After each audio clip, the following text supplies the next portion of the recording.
మా ఇంటి పక్కన ఉన్న హిందూ సోదరుడైనా ముస్లిం సోదరుడైనా అంతా ఒకటే బ్లడ్ మాది. బ్రిటిష్ వాడు హిందూ క్రిస్టియన్ అయినా సరే మాకు సంబంధం లేదు ఆయన అని చెప్పాను. అయితే ఈ వాక్యం చెప్పబోతున్నాను, నేను ఒక చిన్న కాన్సెప్ట్తో చెప్పబోతున్నాను. ఎందుకంటే మొన్న సురేష్ బ్రదర్ గారు ఒక వాక్యం చెప్తే ఒక కామెంట్ వచ్చింది, నాకు యేసుక్రీస్తు అవసరం లేదు, ఆయన రక్తం నాకు చిందించాల్సిన అవసరం లేదు, నాకు పాపక్షమాపణ అవసరం లేదు, నాకు ఎన్ని ఒక కామెంట్ రాశాడు బ్రదర్ ఆయన. అది ఆల్రెడీ కామెంట్ డిలీట్ చేశాను అనుకోండి. అయితే ఈ యొక్క లోకంలో ప్రతి ఒక్కరికి జీసస్ క్రైస్ట్ బ్లడ్ అవసరం. ఎందుకంటే పాపక్షమాపణ నిమిత్తం ఆయన బ్లడ్ కావాలి. ఓకేనండి. మనం ఇండియాలో స్వతంత్ర దినోత్సవం జరుపుకున్నాం కదా. క్రైస్తవ స్వతంత్రం ఎప్పుడు వచ్చిందండి? అంటే మనకు ఫిజికల్గా ఇండియన్స్ కాబట్టి 1947లో ఆగస్ట్ 15 వచ్చింది. క్రైస్తవ స్వతంత్రం ఎప్పుడు వచ్చిందండి? యేసుక్రీస్తు శిలువలో మరణించిన తర్వాత స్వతంత్రం వచ్చింది. ఆ యొక్క పాతకాల యొక్క అలవాట్ల యొక్క బంధకాలు తొలగించి యేసుక్రీస్తు ఆయన కృపలో నడిపించాడు. ఖచ్చితంగా నువ్వు శనివారం ఉపవాసం ఉండాలి, నువ్వు ఆ పండుగ చేయాలి, ఈ పండుగ చేయాలి, దశభాగాలు ఇవ్వాలి, ఎన్ని రూల్స్ అండ్ రెగ్యులేషన్స్ ఏమి. కేవలం నువ్వు నా మీద విశ్వాసం ఉంచు, నిన్ను ప్రేమించినట్టు నువ్వు పొరుగువారిని ప్రేమించు. ఇదే చెప్పింది ఆయన. 2 మాటలు. నిన్ను వల్ల నీ పొరుగువారిని ప్రేమించు, నా మీద విశ్వాసం ఉంచు, అంతే. నువ్వు ఫిజికల్గా నువ్వేమి చేయవసరం లేదు, ఉపవాసాలు ఉండక్కర్లేదు, నువ్వు ఏదో చేయవసరం లేదు, అవసరం లేదు అది. ఓకేనండి. అయితే యేసుక్రీస్తు బ్లడ్ మన ప్రతి ఒక్క భూమి మీద ఉన్న ప్రతి ఒక్క మానవుడికి ఎంత ఉపయోగం మీకు చెప్పాలనుకుంటున్నాను. మొదటిసారిగా ఈ యొక్క అంటే ఆ కామెంట్లు బట్టి నేను మన వాక్యము చెప్పాను కదా, ఆదికాండం 7వ అధ్యాయం చదువు ఒకసారి. ఒకప్పుడు ప్రపంచమంతా ఎలా పాపంతో నిండిపోయిందో ఒకసారి నేను వివరిద్దామండి. ఆ రోజుల్లో కూడా ఎలాంటి కామెంట్స్ వినవలసి వచ్చింది. ఆదికాండం 7వ అధ్యాయము 4వ వచనం నుంచి 10వ వచనం ఒకసారి చదవండి ఎవరైనా.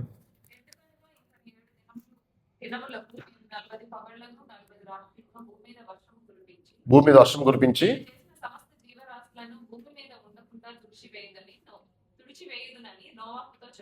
ఓకే నోవాహు యావత్తు చేసెను. ఆ జల ప్రవాహము భూమి మీదకి వచ్చినప్పుడు నోవాహు 600 ఏండ్లవాడు. అప్పుడు నోవాహును అతనితో కూడా అతని కుమారులను అతని భార్యయు అతని కోడండ్రును ఆ ప్రవాహ జలములను తప్పించుకొనుటకై ఆ ఓడలో ప్రవేశించిరి. దేవుడు నోవాహునకు ఆజ్ఞాపించిన ప్రకారము పవిత్ర జంతువులలోను అపవిత్ర జంతువులలోను పక్షులలోను నేలను ప్రాకు వాటన్నిటిలోనూ మగది ఆడుది జతలుగా ఓడలోనున్న నోవాహు వద్దకు చేరెను. 7 దినములైన తరువాత ఆ ప్రవాహ జలములు భూమి మీదకి వచ్చాను. ఒక్కసారి ఉండండి. Okay, very good. ఒకసారి మళ్ళీ చదవండి సిస్టర్ గారు, లాస్ట్ వచ్చిన మళ్ళీ చదవండి. 7 దినములైన తర్వాత 7 దినములైన తరువాత చదవండి. ఆ ప్రవాహ జలములు భూమి మీదకి వచ్చాను. 7 దినములైన తర్వాత ఆ ప్రవాహ జలములు భూమి మీదకి వచ్చాను. అంటే దేవుడు చెప్పింది 7 దినాలైనా? మనకు 8 దినాలు చెప్పాడు ఆయన. నోవాహు 8 దినాలు కట్టాడు వాడా? 120 ఇయర్స్. నోవాహుకి యెహోవా తండ్రి 120 ఇయర్స్ బ్యాక్ చెప్పాడు. ఏమని? నువ్వు వాడని తయారు చేసుకోమని 300 ఫీట్ పొడవు, 50 ఫీట్స్ వెడల్పు, 30 ఫీట్స్ హైట్ అని అంతస్తుల కింద వివరించమని 120 ఇయర్స్ బ్యాక్ చెప్పాడు యెహోవా తండ్రి నోవాహుకి. కానీ 7 days వెయిట్ ఎందుకు చేశాడు? మళ్ళీ again they are waiting for 7 days. అర్థమైందండి? ఆకాశం నుంచి నీళ్లు పడతాయి, ఇదంతా భూమి అంతా నిండిపోద్ది అని చెప్తే జనాలందరికీ వెటకారంగా ఏదేంటిది ఇలాగ అవుతుంది అన్నారు. ఆకాశం నీళ్ళు వస్తాయని నమ్ముతారు ఎవరైనా? అప్పటి వరకు వర్షం అనేది పడలేదు. చిన్నతనంలో నేను ఒక గుండుగోళం ఒక ఏరియాలో ఉన్నాము. అక్కడ చంద్రగ్రహణం జరిగింది. ఆ చిన్నతనంలో నేను ఇలా నుంచుని ఆ చంద్రుడు పైన కనిపిస్తాడు కదా, చూసా భూమి మీద ఏదో చంద్రుడి మీద పడుతుందంటే మా పక్కన ఫ్రెండ్స్ అని నవ్వేవారు. మనం కింద ఉన్నాము, చంద్రుడు పైన ఉన్నాడు, కింద ఉన్న నీడ పైకి ఎలా పడుద్ది అనేవారు. అర్థమైందని నేను చెప్పింది? చంద్రగ్రహణం ఎలా పడుద్దండి? సూర్యుడికి చంద్రుడికి మధ్యలో భూమి వచ్చినప్పుడు చంద్రగ్రహణం ఏర్పడుతుంది. అంటే భూమి మీద ఉన్న నీడ సూర్యుడి మీద పడకుండా మధ్యలో భూమి ఆపుద్ది. మనం చూసినప్పుడు ఎలా కనపడుద్ది? చంద్రుడు ఆకాశంలో కనబడతాడు. నేను చెప్పాను, చంద్రుడు యొక్క నీడ, భూమి యొక్క నీడ చంద్రుడి మీద పడుతున్నప్పుడు చంద్రగ్రహణం వస్తుంది. అంటే భూమి మీద మనం ఎక్కడి నుంచి చూస్తున్నప్పుడు చంద్రుడు పైన కనిపిస్తున్నప్పుడు కింద ఉన్న నీడ పైకి ఎలా కనబడుద్ది? అతను అడిగిందని సమాధానం కరెక్టే నన్ను. కానీ మన భూమి ఎలా ఉంది?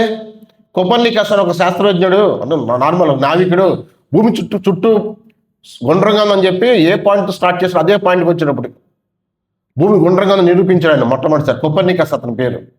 ఐ థింక్ పోర్చుగీస్ అనుకుంటా, Spain, I don't know exactly. Okay, అయితే భూమి మనం ఇలా ఉన్నాం కదా, భూమి మనం ఒక సైడ్ యాంగిల్లో ఉన్నాం. ఒక రౌండ్ బాల్కి ఒక ఫినిష్ చూస్తే ఎలా ఉంటుంది, ఒక సైడ్ నిలబడుతుంది కదా, అలా మనం ఒక విధంగా ఉన్నాం. భూమి యొక్క నేషనల్ అట్రాక్ట్ దాని యొక్క మ్యాగ్నెటిక్ పవర్ వల్ల మనం నుంచున్నాం. ఇక్కడ మనకి ఇలా చూసినప్పుడు పక్క వస్తువు కూడా పైకి అనిపిస్తుంది. అర్థమైందండి? 7 రోజులు ఇక 120 సంవత్సరాల తర్వాత వర్షం వస్తుందని చెప్తున్నాడు. అంటే ఎగ్జాక్ట్గా డేట్ చెప్పలేదు, వాడ చేసుకోమని చెప్పాడు. నోవాహు వాడ తయారు చేస్తున్నప్పుడు అందరికీ చెప్పాడు ఏమని, ఆకాశం నీళ్ళు వస్తాయి అంటే వర్షం పడద్దే అంటే ఎవరు నమ్మలేదు. అర్థమైందండి? ఎవరు నమ్మలేదు. అయితే నాకు డౌట్ అండి, ఇప్పుడు మీకు ఒక తెలుసో తెలీదో ఒకటి చెప్తాను. మన దేశంలో హిందూ దేవాలయాలు ఉంటాయి కదా, అవి ఎక్కడ ఉంటాయి? కొండ మీద ఉంటాయి కదా. మనం దాని గురించి ఒక సైంటిఫిక్ రీజన్ ఏంటంటే అది చాలా కరెక్ట్. అది పూర్వం రాజులు, మన హిందూ రాజులు అది కరెక్ట్గా నిర్మించారు. అది ఎందుకు చెప్పనండి, కరువు కాటకాలు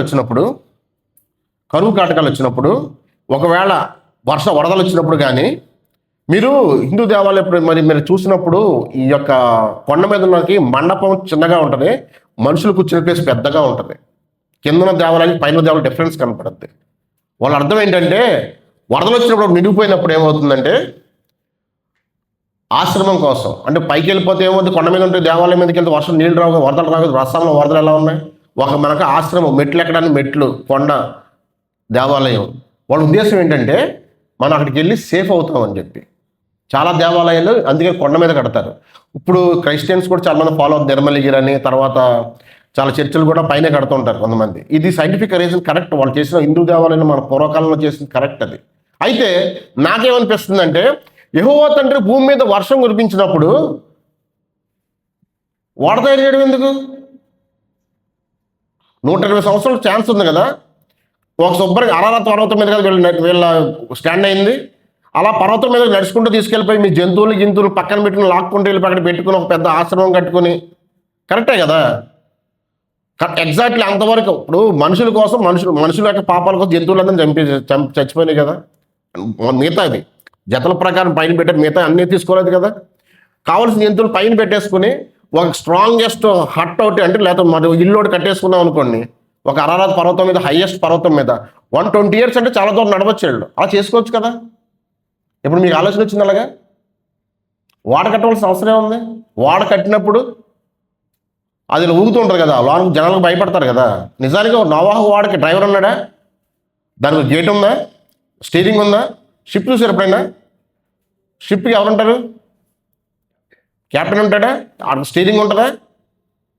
ఇంజిన్ ఉంటుందా? మన నోవాహు వాడికి ఏమైనా ఉన్నాయా? ఒక కెప్టెన్ లేడు, ఒక స్టీరింగ్ లేదు, ఒక ఇంజిన్ లేదు, ఏమీ లేదు. పూర్వకాలం ఇంజిన్ ఎలా ఉంటుంది అంటారు. పూర్వకాలంలో మీ జనరేటర్ కనుక్కోకముందు చెట్లు పెట్టి ఇలాగా తెలుసు కదా, తెరచాప కానీ యూజ్ చేసేవారు. ఏమీ లేదు. విశ్వాసం. ఏంటది? విశ్వాసం. వాడకు ఒక ప్రత్యేకత చెప్తాను. స్వతంత్ర దినోత్సవం జరుపుకున్నా కదా నిన్న మనం. దీని గురించి ఒక చిన్న మాట చెప్తాను. ఇండియా స్వతంత్రం ఎప్పుడు వచ్చిందండి? 40 ఏళ్ళు వచ్చింది. ఆ స్వతంత్రం ఎందుకు వచ్చింది? ఎవరికి వచ్చింది? స్వతంత్రం రాకముందు ఏం జరిగింది? జస్ట్ ఒక 2 minutes బానిసలుగా ఉన్నాం. అసలు బానిసలు ఉండవలసిన అవసరం ఉంది. స్వతంత్రమే రాలేదనుకోండి, అంటే మనకి స్వతంత్రం రాకపోవడం కదా, బ్రిటిష్ వాళ్ళు రాలేదనుకోండి, బాగానే ఉంటుంది కదా. ఓకే, ఇందాక ఆయన చెప్పారు కలిసిమెలిసి లేవం కాబట్టి వచ్చింది. స్వతంత్రం రావడానికి చిన్న ఎగ్జాంపుల్ చెప్తాను. అసలు స్వతంత్రం మనం బ్రిటిష్ వాళ్ళు కానీ పోర్చుగీస్ కానీ మనం ఎందుకు పాలించారంటే ఈ కేరళ సైడ్ కానీ ఇండియా సైడ్ కొన్ని కేరళ మన యొక్క మిరియాలు దొరుకుతాయి కదా, మిరియాలు, ఈ మసాలా మన ఫేమస్ అనమాట ఇండియన్స్కి. మీరు చెప్తే ఆశ్చర్యపోతారు. అసలు ఆ మసాలా దినుసుల్ని పోర్చుగీస్ అంటే యూరోపియన్ కంట్రీస్ నుంచి ఏషియా మన ఇండియా రావాలంటే, అప్పుడు ఇండియా అంటే ఒక హిందూ దేశం, మామూలుగా హిందూస్ మీద ఉంది కాబట్టి హిందూ దేశం ఎవరు ఒక పాటు 540 సంస్థానాలు ఉన్నాయి. బ్రిటిష్ గవర్నమెంట్ ఏం చేసి 540 సంస్థలను కలిపేసి ఒక ఇండియా కింద ఇచ్చింది. అందులో ఇండియా కంట్రీ ఏం లేదు అక్కడ. కాబట్టి కానీ వాళ్ళు పిలుచుకునేవారు ఈ ఇండియా అంటే చాలా పెద్దగా ఉండేది అనమాట. అయితే ఆ యొక్క యూరోపియన్ కంట్రీ నుంచి ఇండియా రావడానికి 2 మార్గాలు ఉన్నాయి. ఒకటేమో జిబ్రాల్టర్ జలసంధి, అంటే పోర్చుగల్ నుంచి కింద మొరాకో ఉంటుంది, దాని పక్కన జిబ్రాల్టర్ జలసంధి ఉంటుంది. లేకపోతే సెకండ్ వే ఏంటంటే నల్ల సముద్రాన్ని, మన యొక్క మెసోపోటేమియా మహాసముద్రాన్ని, మధ్యధరా సముద్రాన్ని, ఒక మన టర్కీలో ఇస్తాంబుల్ ఉంది కదా, మొత్తం రెండింటి కలిపి ఒక పాయ ఉంటుంది, సముద్రం పాయ. అది చాలా ఈజీగా వచ్చేవచ్చు, దాటేవచ్చు. ఈ 2 మార్గాలు ఉన్నాయి.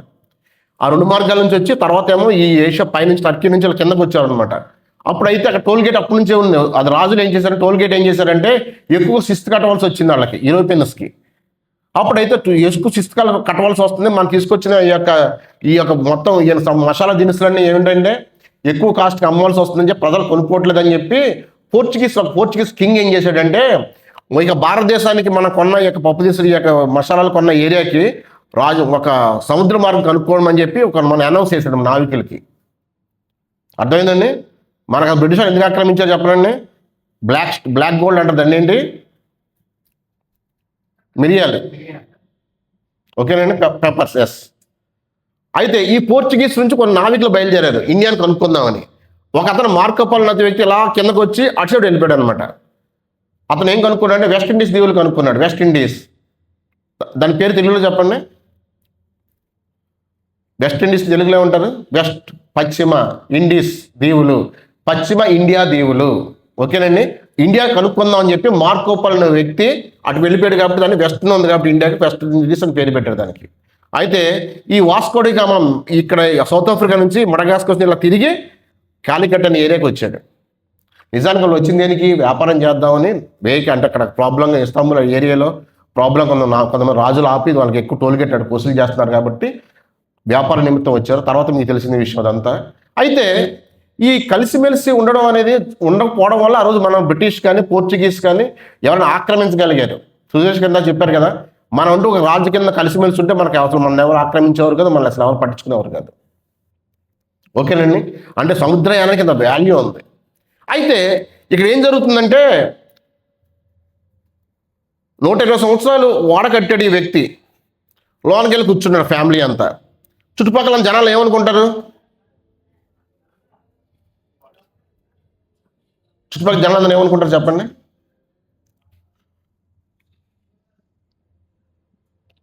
అరే ఏరియాలో 120 సంవత్సరాలు వాడన్నారు, వర్ష పైనుంచి ఆకాశం నీళ్ళు అన్నారని చెప్పి ఇంకా ఎటకారం మొదలుపెట్టారనమాట. అర్థమైందండి? Already 120 years ఏడిపించారు మనోడిని.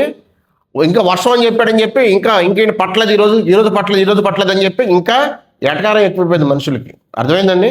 ఇంకా కేరింతలు కొడుతున్నారు బయట నుంచి, ఏంటి, ఈ యొక్క షిప్లోంచి. అప్పటివరకు ఎండగా ఉంది, కింద నుంచి ఆవిరి వచ్చేది వాటర్, అది తడిసిపోయేది, పంటలు పండేవి. వాళ్ళకి ఆకాశం నీళ్ళు అంటే తెలియదు ఎవరికి. అంటే ఇలా 7 రోజులు కూర్చున్నారు, లోనికి వెళ్ళి కూర్చున్నారు. వాళ్ళు కూర్చున్నారు, ఏమైంది వాళ్ళకి? ఇంకా అరే ఏదో చెప్పాడు నోవాహు, లోనికి వెళ్ళి కూర్చున్నారని చెప్పి రాకపోతే ఏమవుద్ది? ఇంకా ఎటకారం ఎక్కువైపోయింది. అర్థమైందండి? నిజంగా మనం ఈరోజు ఎక్కడున్నాం? వర్షం వచ్చిన రోజు 40 దినాలు మొత్తం అంతా కంప్లీట్గా డిస్ట్రాయ్ అయిపోయింది. ఎర్త్ మొత్తం కంప్లీట్గా డిస్ట్రాయ్ అయిపోయింది. దేవుడు ఏం చేశాడు 120 years చెప్పి ఇంకా వెయిటింగ్ ఫర్ 7 days. బైబిల్ గ్రంథంలో 7 stars, 7 రాజులు, 7 సంఘాలు, 7 మీద చాలా ఉన్నాయి. ఓకేనా? Still they are waiting for 7 days. ఓకేనండి, ఇంకా 7 రోజులు వెయిట్ చేస్తున్నాడు. దేవుడు ఏం చేస్తున్నాడు? వెయిట్ చేస్తున్నాడు. ఈరోజు ఇంకా 7 days వెయిట్ చేస్తున్నాడు. మనం ఏ రోజులో ఉన్నా మనకు తెలియదు. అసలు యేసుక్రీస్తు వచ్చింది అంత్యకాలంలో వచ్చాడు.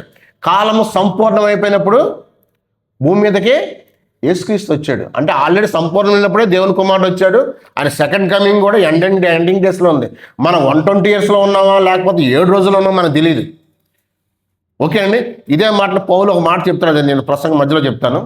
ఓకేనండి, అయితే ఇంత ఎటకారం చేసి కొంతమంది బైబిల్లోనే ఒక ఎగ్జాంపుల్ చూపిస్తాను మీకు. ఎటకారం చేసి దేవుని యొక్క మారిన వాళ్ళు ఉన్నారు, చనిపోయిన వాళ్ళు ఉన్నారు, గద్దింపబడి లొంగిన వాళ్ళు ఉన్నారు. అయితే నేను బైబిల్ మొత్తాన్ని 2 parts కింద విడదీస్తాను, కొత్త నిబంధన గ్రంథాన్ని. యేసుక్రీస్తు వచ్చిన తర్వాత శిష్యులు ఒక భాగం అయితే ఇంకొక భాగం దేవుణ్ణి వద్దని కాదనుకున్న వ్యక్తి పేరు ఏంటండి? పౌలు. ఓకే, యేసుక్రీస్తుని ఫాలో అయ్యి మేము ఏదైతే తాకి ఉన్నామో, ఏదైతే చూసి ఉన్నామో, ఏదైతే కళ్ళారా చూసినామో దాని గురించి చెప్పింది ఎవరో? శిష్యులు చెప్పారు. ఓకేనండి, పౌలు అనే వ్యక్తి కూడా చెప్పి ఉన్నాడు. పౌలు చెప్పింది ఏంటంటే పాత నిబంధన గ్రంథంలో ఉన్న యేసుక్రీస్తుని కొత్త నిబంధన గ్రంథంలో ఆయన ఈ యొక్క ధర్మశాస్త్రంలో వివరించి చెప్పాడు. అది ఎందుకు చెప్తాను. అయితే ఈ యొక్క పౌలు గురించి మనం తెలుసుకుందామండి. పౌలు ఆయన జీవిత చరిత్రలో 13,000 మైళ్ళు తిరిగి ఉన్నాడు. అతను ఒక్కడే మూడు యొక్క కాంటినెంట్ తిరిగాడు. ఒకటి ఆసియాను, ఐరోపా, ఆఫ్రికానే. ఓకే, అయితే పౌలు అనేది ఎక్కడ ఉన్నాడండి? పౌలు ఎక్కడి నుంచి వచ్చాడండి? పౌలు గురించి తెలిసేమన్నా? పౌలు ఏ గోత్రం వాడు? పౌలుకి ముందు పేరు ఏంటండి? సౌలు అనే పేర్లు ఉంటే మ్యాక్సిమం బెన్యామిన్ గోత్రంలో అవుతారు. మన కింగ్ ఉన్నాడు కదా, ఫస్ట్ కింగ్, అతను కూడా సౌలు ఉన్నాడు కదా, అతను బెన్యామిన్ గోత్రం వాడే. యోసేపు తమ్ముడు బెన్యామిన్, తెలుసు కదా. అయితే కిల్కియాలోని ఒక ఏరియా నుంచి వచ్చాడు ఆయన. కిల్కియా అనే ఏరియా, అది తార్స్ పట్టణం అవుతుంది. ఓకేనండి. ఇది ప్రజెంట్ ఎక్కడ ఉందంటే టర్కీలో ఉంది. ఓకేనండి. ఇతను గమాలియల్ దగ్గర ధర్మశాస్త్రం మొత్తం నేర్చుకున్నాడు. ఏం నేర్చుకున్నాడు? పౌలు ఎక్కడ వాడు? తార్సు పట్టణం వాడు. గమాలియల్ దగ్గర ఈయన ధర్మశాస్త్రాన్ని మొత్తం తెలుసుకున్నాడు. ఓకేనండి. తెలుసుకున్న తర్వాత శిష్యులు ఏం చేస్తున్నారు? యేసుక్రీస్తు దేవుని కుమారుడిని ప్రకటిస్తున్నారు. ఇది ఆయనకి నచ్చలేదు. ఎందుకు నచ్చలేదు చెప్పనండి. పౌలుకు ఇంక అడ్వాంటేజ్ ఉంది. ఏంటి అడ్వాంటేజ్ చెప్పగలరా? ఆ పౌలు పుట్టిన ఏరియా ఉంది కదా, అది ఫుల్లీ కంట్రోల్ బై రోమన్స్. ఇతడు ఇశ్రాయేలీయుడైనా, బెన్యామిన్ గోత్రం వాడైనా, ఇతడు రోమన్ పౌరసత్వం ఉంది ఇతనికి. అర్థమైందండి? ఆ ఛాన్స్ అతనికి ఎవరు మిగతా వాళ్ళకి లేదు. అది ఆ ఛాన్స్ అనేది ఇతనికి రోమన్ పౌరసత్వం ఉంది. అయితే పౌలు 3 విషయాల మీద శిష్యులతో గొడవ పడతాడు. ఒక అతను చంపుతాడు కదా, రాళ్ళు వేసి కొట్టినప్పుడు కూడా పక్కనే ఉంటాడు, అది యాక్సెప్ట్ చేస్తాడు. అయితే ఈ పౌలు అనే వ్యక్తి, ఈ చుట్టుపక్కల వీళ్ళందరూ క్రైస్తవులు అంటే శిష్యులు ఏం చెప్తున్నారు? యేసుక్రీస్తుని ఫాలో అయిన ప్రతి ఒక్కడు యేసుక్రీస్తు నిజమైన దేవుని కుమారుడు, ఆయన నామంలో మనం ఉంటే కానీ మన పాపక్షమాపణ ప్రకటిస్తున్నారు. అది పౌలుకు నచ్చలేదు. నచ్చపోతే ఏం చేస్తున్నాడు? క్రైస్తవులు అన్న చంపడానికి డైరెక్ట్ పట్టుకుంటాడు. ఎవరి దగ్గర ఒక ఆయన దగ్గర పట్టుకుని క్రైస్తవులను ఎవరైతే యేసుక్రీస్తుని ప్రకటిస్తారో వాళ్ళని చంపుదామని బయలుదేరతాడు. ఎందుకు నచ్చలేదు పౌలుకి? ధర్మశాస్త్రం మొత్తం చదివాడు కదా పౌలు. యేసుక్రీస్తు దేవుని కుమారుడికి అతను అంగీకరించలేదు. అర్థమైందండి? దానికి ఫస్ట్ కారణం ఏంటంటే ద్వితీయోపదేశకాండం 21:22 చూడండి. ద్వితీయోపదేశకాండం 21:22. ద్వితీయోపదేశకాండం 21:22 చదవండి ఎవరైనా.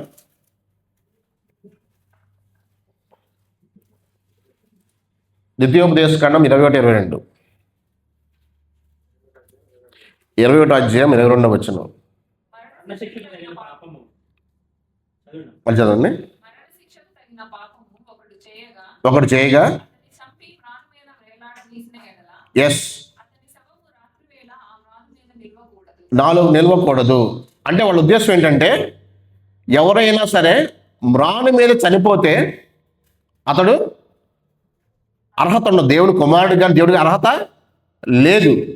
నెక్స్ట్, మ్రాను మీద పక్క బానిస అయితే మాత్రము అతడు మ్రాను మీద చనిపోతాడు. అర్థమైందండి? పక్క బానిస అయితే మాత్రము మ్రాను మీద చనిపోతాడు. సెకండ్ పాయింట్, యాక్ట్స్ అంటే అపోస్తలుల కార్యాలు 6:14 చదవండి. అపోస్తలుల కార్యాలు 6:14. ఈ నజరేయుడైన యేసు పాడు చేసి మార్చునని. Yes, very good. ఆయన ఏం చేశాడు? ఆయన ధర్మశాస్త్రం కొట్టివేలుగా ధర్మశాస్త్రం పాటించాడు, కానీ ధర్మశాస్త్రం అవసరం లేదని చెప్పి మోసే అవసరం లేదు, ఏం చెప్పిందే మీరు పాటించమన్నాడు. ధర్మశాస్త్రం ఏం చెప్తుంది? నరహత్య చేయకూడదని చెప్తుంది. ఈయనేం చెప్పాడు? నరహత్య కళ్ళతో మనం అనుకున్న we are thinking in the heart, మనం మనసులో అనుకుంటే అది పాపం చేసినట్టే. మోహపు చూసినా పాపం చేసినట్టే. అయితే అది పౌలుకి నచ్చలేదు. అర్థమైందండి?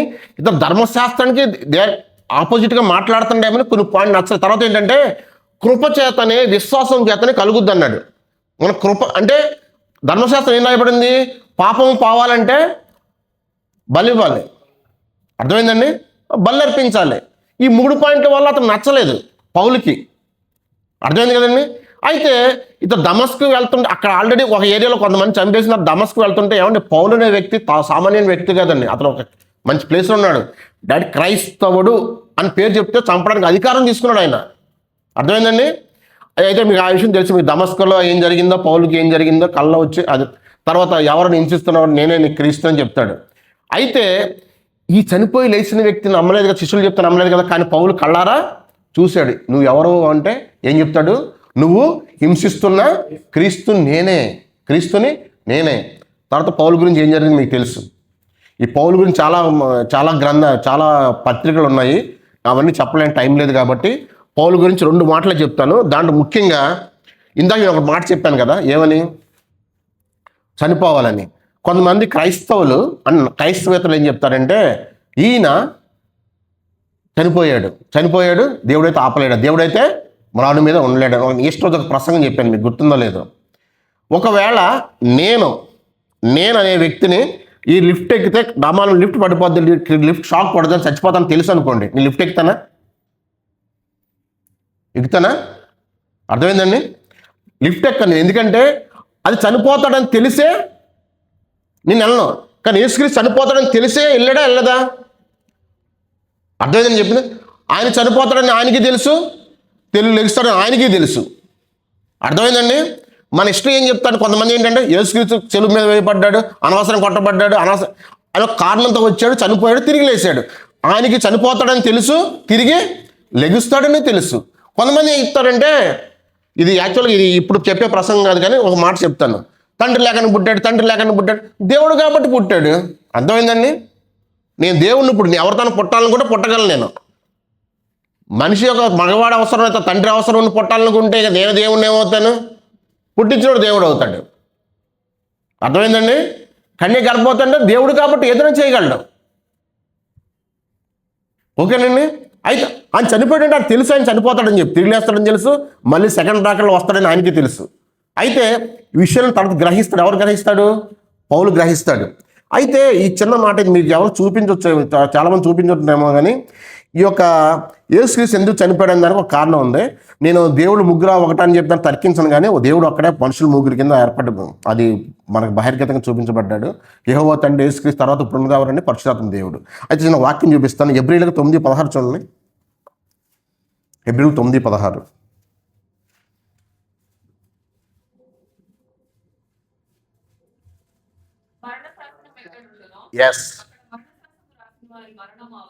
Yes very good. మళ్ళీ చదవండి సిస్టర్ గారు.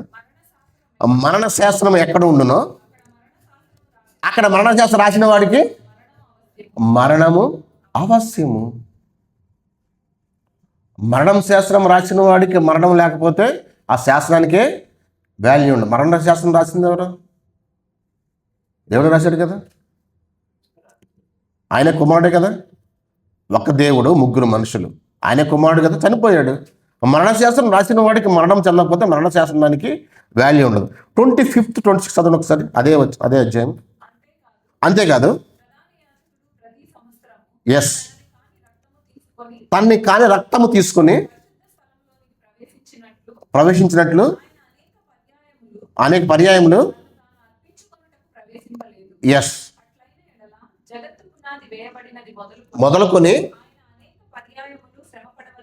పడవలసి వచ్చాను. అయితే యుగముల సమాప్తి యందు, ఎస్, తను తానే బలిగా అర్పించుకున్నాడు. అర్థమైందండి? యేసుక్రీస్తు ఎందుకు చనిపోయాడో, ఎందుకు పుట్టాడో, ఎలా పుట్టాడో పౌలు మొత్తం గ్రహించాడు. అర్థమైందండి? పౌలు మొత్తం గ్రహించాడు. మీకు ఒక ఇంపార్టెంట్, ఒక విచిత్రం చెప్పనండి. శిష్యులు తను ఏదైతే కళ్ళారా చూశారో, ఏదైతే తాకారో, ఏదైతే విన్నారో అదే చెప్పి ఉన్నారు. పరలోక రాజ్యం యేసుక్రీస్తు ఏం చెప్పాడో బైబిల్ మొత్తం రాయబడలేదు. యేసుక్రీస్తు విన్న మాటలని శిష్యులు ప్రకటించారు. కానీ పౌలు ఎలా చేశాడు?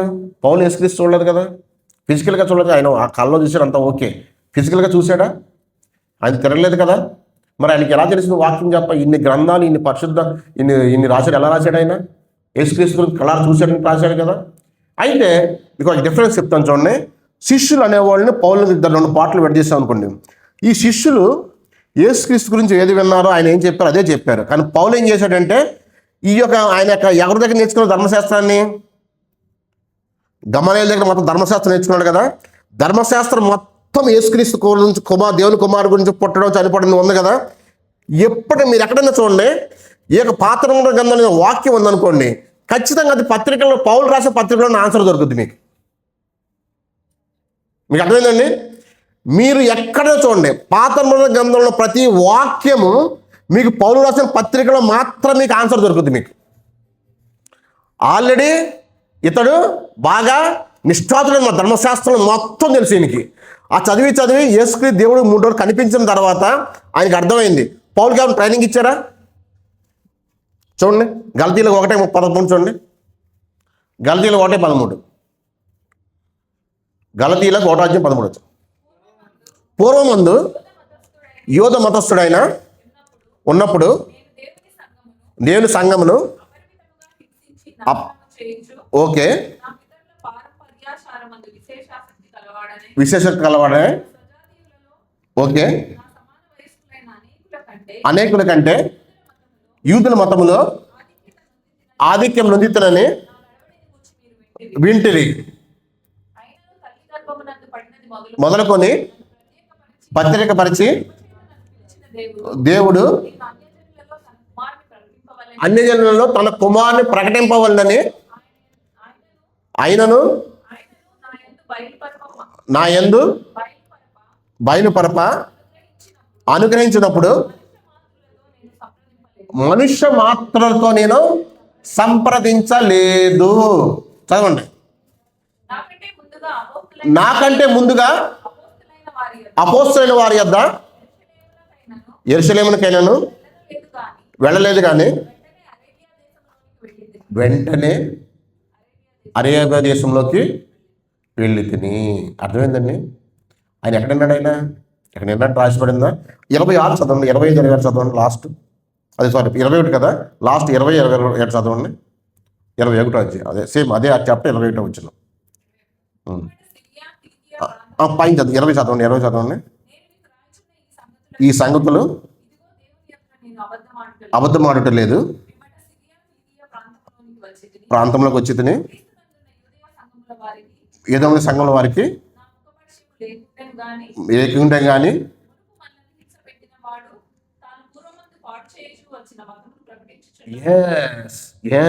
అర్థమైందండి.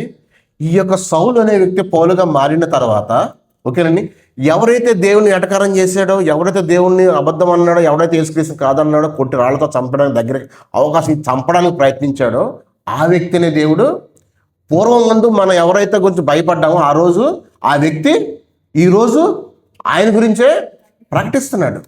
మీకు అర్థమైందా? ఇంక వీళ్ళందరూ అవసరం లేదండి మనకి. అర్థమైంది మీకు చెప్పింది? డైరెక్ట్గా చర్చి బయటకు వచ్చి యేసుక్రీస్తు గురించి చెప్తుంటే, యేసుక్రీస్తు గురించి చెప్పడం శిష్యులు చెప్తుంటే, ఈయనే కుమారుడు, ఈయనే మెస్సయ్య, మనం ఎదురు చూసిన మెస్సయ్య ఈయనే అని చెప్తున్నారు. వాళ్ళు చెప్తుంటే రాళ్లతో కొట్టి చంపేశాడు, అవకాశం ఇచ్చాడు. అర్థమైందండి? ఈ రోజుల్లో ఏం చేస్తారు మనలందరినీ? 7 రోజులు కూర్చున్నారు, 120 సంవత్సరాలు వర్షం అన్నారు, వర్షం లేదు, ఏమీ లేదు, మళ్ళీ లోనకెళ్ళి కూర్చున్నారు. దానికి క్లియరింగ్ లేదు, ఏమీ లేదు.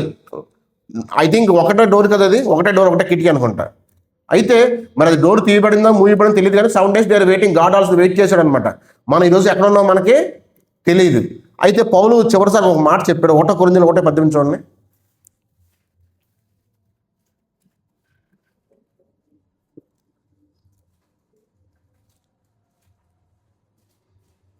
1 కొరింథీయులు 1:18 చదవండి గట్టిగా. సిలువను గూర్చిన వార్త నశించుచున్న వారికి వెర్రితనముగా, రక్షింపబడుతున్న మనకు దేవుని శక్తి అయి ఉన్నది. ఒకసారి మళ్ళీ చదవండి, గట్టిగా చదవండి. సిలువను గురించిన వార్త నశించుచున్న వారికి వెర్రితనము, కానీ రక్షింపబడుతున్న మనకు దేవుని శక్తి.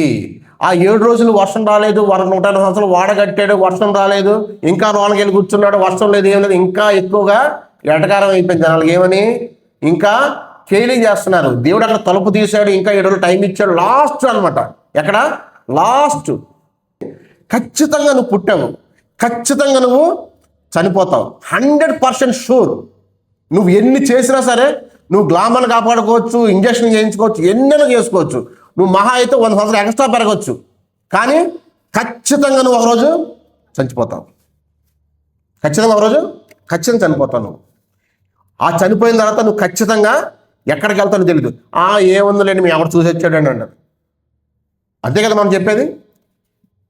ఎవరండి చూసి వచ్చారా? నమ్మండి. మనకి జంతువులకి ఉన్న మనకి చాలా తేడా ఉంది. మనకు ఆత్మ ఉంది, వాటికి సంబంధం లేదు. కలిసి చచ్చిపోయిన తర్వాత అసలు మనిషిగా పుట్టడం అనేది చాలా ఒక విధంగా చెప్పాలంటే అదృష్టం ఉంటారు, కానీ భయంగా బతకాలి. జంతువు కుక్క నక్క చచ్చిపోతే అది కాల్ చేస్తాం, గుప్పెట్టడం అయిపోద్ది. కానీ మనిషి అలా కాదు, మనిషికి ఆత్మ అనేది ఉంది. అర్థమైందండి? ఖచ్చితంగా మన దేవుడే సృష్టించాడు, మన కోసం రెండు రెడీగా ఉన్నాయి. ఓకేనండి? నరకము, పరలోకము. జస్ట్ ఈ పరలోకం గురించి రెండు వాక్యాలు చెప్పి ముగించేస్తాను. చెప్పాను మీకు ఇంత పౌలు అనే వ్యక్తి పాత నిబంధన గ్రంథంలో కొత్త నిబంధన గ్రంథంలో కంపేర్ చేసిన యేసుక్రీస్తు గురించి ఈయనే మెస్సయ్య అని చెప్పి కంపేర్ చేశాడు. మీకు ఎక్కడ ఆన్సర్ వచ్చినా ఈ పాత నిబంధన గ్రంథంలో ఆన్సర్ వచ్చి క్వశ్చన్ ఉందనుకోండి, ఖచ్చితంగా కొత్త నిబంధన గ్రంథంలో పౌలు రాసిన దాంట్లో దొరుకుతుంది ఈజీగా. 90% ఆయన చెప్పి 10% మిగతా వాళ్ళు చెప్పొచ్చు. అయితే ఒక వాక్యం చెప్తాను. ఈ యొక్క మనిషి అనేవాడు ఖచ్చితంగా తపన ఆగదు, ఏదో అయిపోద్ది. ఏమైపోద్దండి? మరణం తథ్యము, జననం ధర్మము, మరణ తథ్యం అని తెలిసిన మనిషికి తపన ఆగదు. ఖచ్చితంగా నువ్వు ఒకరోజు ఖచ్చితంగా చనిపోతావు. నువ్వు ఎటకారం చేసినా చనిపోతావు, మనిషి కూడా చనిపోతావు. ఎలా ఖచ్చితంగా నీ మరణం అయితే రోజు వింటున్నాం. మన పెద్ద ఫ్రెషర్, పెద్ద సెలబ్రిటీస్ కూడా చనిపోతున్నారు. ఓకేనండి? అయితే చాలా మంది చచ్చిపోయిన ఇంకో జన్మ ఉందంట. చచ్చిపోయినప్పుడు ఇంకో జన్మ ఉందని ఎక్కడ రాయబడలేదు. ప్లస్ నువ్వు ఇంకో జన్మని ఖచ్చితంగా అటు గుర్తిస్తాడు కదా, నేను పలానా జన్మలో పలానా.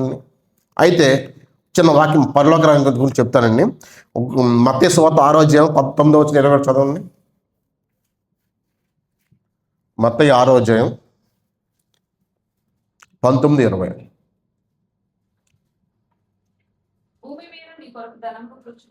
భూమి మీద మీ కొరకు ధనమును కూర్చుకొనవద్దు. చదవండి. ఇక్కడ చిమ్మటయు తినివేయును, దొంగలు కన్నము వేసి దొంగిలెదరు. పరలోకం మీ కొరకు ధనమును కూర్చుకొనుడి. అచ్చటి చిమ్మటైనను ఏమి తినదు. Yes, very good. దొంగలు కన్నము వేసి దొంగిలారు. ఇది ఎప్పుడు రాశాడు? ఎప్పుడో 2000 సంవత్సరాల కింద రాయబడిన ఒక వాక్యం. మనం దొంగల కన్నాలు పడితే మనం బ్యాంకులో డబ్బులు ఎందుకు దాచుకుంటామండి? కానీ పడకపోతే దొంగలు దాచుకుంటారు. అంతే కదా, సేఫ్టీ కోసం మనం బ్యాంకులో డబ్బులు దాచుకునేది. ఇంకేమైనా ఉందా? రూమ్లో వేసుకోవచ్చు కదా డబ్బులు, జీతం తీసుకుని మనం తీసుకుని ఇంట్లో పెట్టేసుకోవచ్చు కదా, అంతే కదా. అయితే ఇప్పుడు ఈ పరలోక ధనానికి లోకంలో ధనానికి తేడా ఏంటి? ఒకసారి చదవండి, ఆ వాక్యం చదవండి. 27 చదవండి. అదే కూర్చుకొనుడి. ఎస్. అయితే పరలోక ధనం అంటే ఏంటి?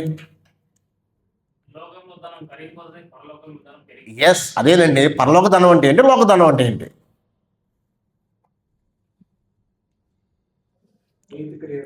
ఎస్, చెప్పండి. పాస్టర్ గారు చెప్పకుండా కూర్చున్నాము. ఎవరిని చెప్పాలి మిగతా వాళ్ళు? పరలోక ధనం అంటే ఏంటండి? 10 ఆజ్ఞలు పాటించడం, నీతి క్రియలు అంతే కదా. నువ్వు ఒకసారి పరలోకం గురించి చెప్పాను, వాక్యం గుర్తుందా? అనేక కట్టడాలు ఉన్నాయి కానీ కట్టుగా ఉన్నది మనదే. పౌలు ఏం చెప్పాడు? బాప్తిస్మం యోహాను ఏం చెప్పాడు? పరలోక రాజ్యంలో చాలా మిక్కిలి ప్రదేశం ఉన్నది, చాలా స్మాల్ ఏరియా అన్నది. మన పరలోక రాజ్యంలో రాయంటికి బతకాలని ఏం చేయాలి?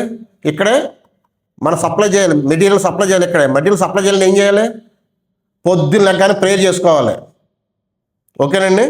యేసుక్రీస్తు దేవుడు ఏం చెప్పాడు? ఆ ఆజ్ఞలు పాటించాలి, నలుగురికి సేవ చేయాలి, ప్రేమించాలి. ఆ మతం ఈ మతం, ఈ కులం ఆ కులం, ప్రతి ఒక్కరిని మనం ప్రేమించాలి. ఫస్ట్ దేశాన్ని ప్రేమించాలి. ఓకేనండి? మన భారతదేశాన్ని ప్రేమించాలి ఫస్ట్. ఓకేనండి? అయితే పరలోక ధనాన్ని మనం కూర్చుకొని మంచి పనులు చేయాలి. అయితే లాస్ట్ చివరిసారి వాకింగ్ ముగించేస్తాను. మత్తయి సువార్త 13వ అధ్యాయము 24 వచ్చింది చదవండి. 13-24 నుంచి 30 వరకు ఫాస్ట్గా చదవండి. 24-30. మరి ఉపమానం వారితో చెప్పాను. ఏమనగా పరలోక రాజ్యము మనుషుని పోలి ఉన్నది.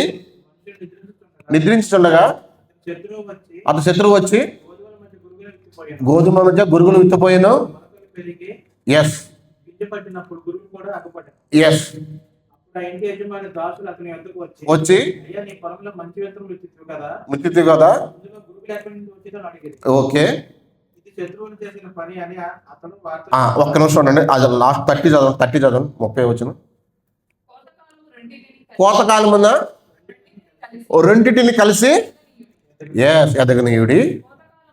కోతకాలం ముందు గురుగులను ముందుగా కూర్చి వాటిని కాల్చివేయుటకు కట్టలు కట్టి గోధుమలను ఎస్ కోతగాండతో చెప్పుదిన నేను. గోధుమలు వేస్తే మనం పడుకున్న తర్వాత అందరూ పడుకున్న తర్వాత గురువులు వేశారండి, అంటే నకిలీ సంబంధం వేశారనమాట. అయితే కట్ చేసిన తీసానంటే విత్తనాలు ఉన్నప్పుడు కానీ ముందు పెరిగినప్పుడు కానీ రెండు డిఫరెన్స్ తెలియదు కదా, మొత్తం ఆ వీళ్ళు కలిపి వచ్చేస్తాయని చెప్పి వెయిట్ చేయమన్నాడు. వెయిట్ చేసిన తర్వాత ఏమైంది, లాస్ట్కి ఒకసారి మళ్ళీ చదవండి, లాస్ట్ చదవండి. కోతకాలం మందు గురువులను ముందుగా గుర్తించి కాల్చివేయటకు కట్టలు కట్టి గోధుమలను నా కుట్టిలో వేడి. అంటే ఏంటంటేనండి, ఈ కొంతకాలం ఎదగనిచ్చాడు, టైం ఇచ్చిన తర్వాత ఏమైంది, కొంతకాలం వచ్చింది, రాకడ వచ్చింది. కట్ చేసిన తర్వాత గోధుమల కింద గురుగుల కింద విడగొట్టేసి అవన్నీ కాల్చివేయబడింది. అర్థమైందండి. గురుగ్గా ఉన్నప్పుడు స్టార్టింగ్ విత్తనంగా ఉన్నప్పుడు దేవుడు పర్మిషన్ ఇచ్చాడు నీకు, నువ్వు మారు అని. అది ఎగ్జాంపుల్ చెప్పాడు. ఒకవేళ అప్పుడు నిజంగా గురువు అనేది మారిపోయి ఉంటే మళ్ళీ గింజగా కన్వర్ట్ అది ఫిజికల్గా కన్వర్ట్ అవుతుంది, కానీ ఆత్మీయంగా ఆయన చెప్పాడు ఏమని, నువ్వు ఎప్పుడైనా నీ కోతకాలం ముందు వరకు నీకు ఐఎమ్ గివెన్ ద టైం. అర్థమైందండి, నీకు టైం ఇచ్చాను నేను. ఈ టైంలో నువ్వు మారలేదనుకో ఎక్కడికి వెళ్తావు, నువ్వు ఖచ్చితంగా నరకానికి వెళ్తావు. అగ్ని ఆరదు, పురుగు చావదు. ఈ అగ్నిహోత్రం తప్పించుకోండి ఏం చేయాలి, మనం భూమి మీద మనిషి బ్రతికుండగానే మనం నిజమైన దేవుణ్ణి ఎరగాలి, ఆయన నామంలో మనం బాప్తిసం తీసుకోవాలి. ఓకేనండి. ఇంకా 7 రోజులు టైం ఉంది ఎక్కడ వర్షం రావడానికి. అది 7 రోజులు మనం ఉన్నామో 6 రోజులు ఉన్నామో 5 రోజులు మనకి తెలియదు. ఓకేనండి. దేవుడికి చిన్న వాక్యం తీర్చిన గాక. ఆమేన్.